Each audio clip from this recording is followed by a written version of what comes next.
It's Monday. Welcome to another episode of Cases That Should Have Gone to the Supreme Court of Canada, but didn't. I'm Kyla Lee at Acumen Law Corporation, and today we're talking about judges taking time to make decisions.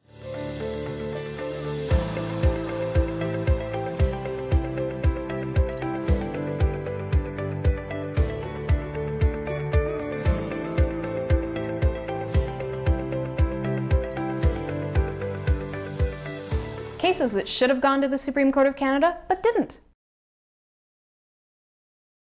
This is a significant issue in our legal system. When arguments are made before a judge, of course, they can't always make a decision right away. They need time to consider the evidence, the arguments, the case law, and arrive at a justified decision. Unfortunately for Miriam Mamouni, this caused significant delay in her trial. She was charged with possession of cocaine for the purposes of trafficking and ultimately convicted. After her conviction, she applied for a stay of the proceedings on the basis that her right to be tried within a reasonable time had been breached. And the reason, she argued, was in part because the judge had taken so long to render a decision in her case. Now, this is very interesting because the Supreme Court of Canada had said in the Jordan and Cody decisions that the relevant time period is not the time from when the evidence begins to when the evidence ends, but from when the information is laid until the conclusion of the proceedings, which would include the time necessary for a judge to render a decision. Unfortunately, she was not successful in her application, and the Supreme Court of Canada declined to revisit the issue on the basis of the question of what happens to the time that judges take to make a decision.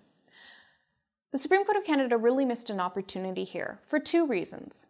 First of all, from a Jordan and Cody perspective, the time a judge takes to make a decision is as important to the calculation of whether or not somebody's achieved a fair trial and whether that trial has been quick enough as it is the time that it takes the parties to participate. Jordan and Cody make it clear that it's the justice system as a whole that needs to do better when it comes to delay.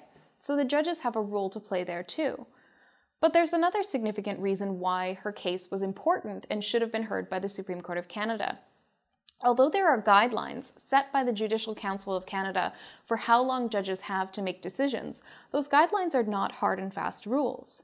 And the guidelines are really out of step with the timelines when you look at Jordan and Cody.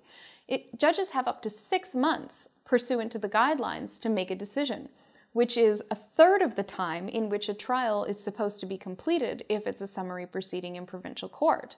And so how can judges get a third of the amount of time that the trial itself and all of the applications and all of the process of disclosure and everything leading up to the trial be only 2/3? This seems like a significant imbalance in the calculation of time.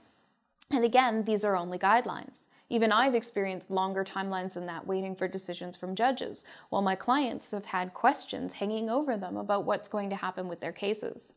The Supreme Court of Canada had an opportunity here, just like they put hard deadlines on counsel to get cases done in a certain amount of time, to put hard deadlines on judges to get decisions done in a certain amount of time. And unfortunately, they missed that opportunity and almost entered into a circumstance where they seem to be implicitly authorizing judges to take as long as they want to render decisions, even though that's out of step with what they said in Jordan and Cody. It's going to take another case, perhaps with different facts, to revisit this issue.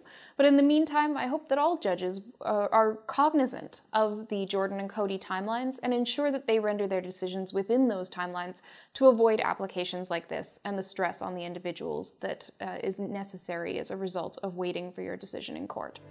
You're watching Cases That Should Have Gone to the Supreme Court of Canada, but didn't. Thanks for tuning in to another episode of Cases That Should Have Gone to the Supreme Court of Canada, but didn't. I'm Kyla at Acumen Law Corporation. Brazen Bull Creative has been awesome at putting together these videos, and I encourage everybody to like, subscribe, share with your friends, and tune in next week for another episode.